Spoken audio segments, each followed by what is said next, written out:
আমার একটা শুধু কথা মনে রাখেন, রাগ হইয়েন না, শুধু ইনসাফের সাথে ভাইবেন, দুর্গন্ধ কোনো সুস্থ স্বাভাবিক মানুষের প্রিয় হইতে পারে না, যদি সে সুস্থ মানুষ হয়। বিড়ি সিগারেট দুর্গন্ধ, ঠিক কিনা বলেন না কেন?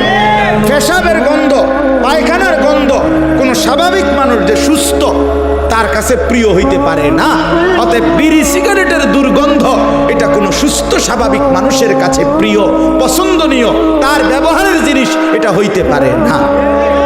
2 নাম্বার কথা হলো, 60 বছর পর্যন্ত যদি এই বিড়ির, এটা তো আগুন, আগুনটাই নাকি দিয়া মুখি দিয়া বাইর করলেন, তো ফেরেশতা কবরে নিয়া গেলেই আপনার বলবে, চাচা আপনার ব্যাপারে আমার আইডিয়া আছে, আপনি সব সময় নাকে মুখে আগুনই বাইর করতেন, আগুনই ছিল আপনার প্রিয় বস্তু, আজ আপনার কবরে আগুনই ধরাই দিলাম।